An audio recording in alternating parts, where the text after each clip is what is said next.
باجی بستانی رحمت اللہ علیہ لڑکپن میں یتیم ہو گئے تھے، تو ان کی والدہ نے سوچا کہ ان کو علم حاصل کرنا چاہیے،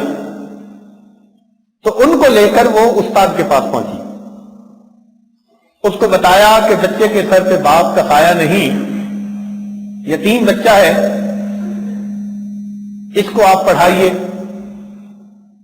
اور ساتھ یہ بھی کہا کہ اس بچے کو گھر آنے کی عادت نہ پڑے تو اچھا ہے، ایسا نہ ہو کہ مدرسے سے بھاگ کے گھر آنے کی عادت پڑ جائے۔ استاد نے کہا بہت اچھا ہے۔ چنانچہ باجی بستانی رحمت اللہ علیہ کچھ مہینے وہاں علم حاصل کرتے رہے، کافی وقت گزر گیا تو دل اداس ہوا، ایک تو عمر چھوٹی، سر پہ باپ تھا نہیں تو ماں ہی تھی، وہی ماں تھی وہی باپ کی شفقت دینے والی تھی، تو دل میں خیال آیا کہ جاؤں اور امی سے مل کے آؤں۔ اپنے استاد سے اجازت مانگی، استاد شروع میں تو ٹال مٹول کرتے رہے، مگر ایک وقت آیا کہ اب ان کو بھی کوئی بہانہ نظر نہیں آتا تھا، تو انہوں نے بڑا سارا کام ذمہ لگا دیا، اچھا اگر تم یہ کر دو گے تو پھر چھٹی ملے گی۔ ان کی نظر میں وہ ذرا مشکل کام تھا، انہوں نے وہ بھی سب کچھ یاد کر کے ان کو سنا دیا۔ استاد نے کہا ٹھیک، اب چھٹی جائیں، والدہ سے مل کے آئیں،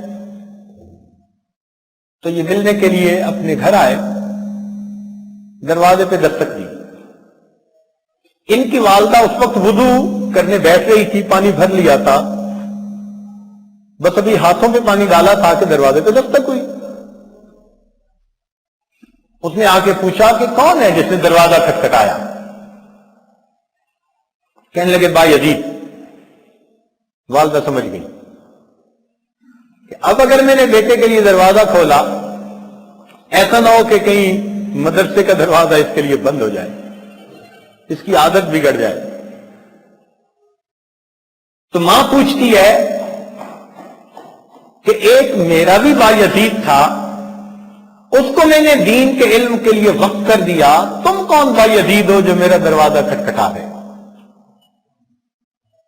بیٹے نے یہ سنا، سمجھ گیا، اس کو میسج مل گیا، امی چاہتی ہے میں علم حاصل کروں، چنانچہ لوٹ کے یہ مدرسہ آئے، اس وقت نکلے جب عالم باللہ بن چکے۔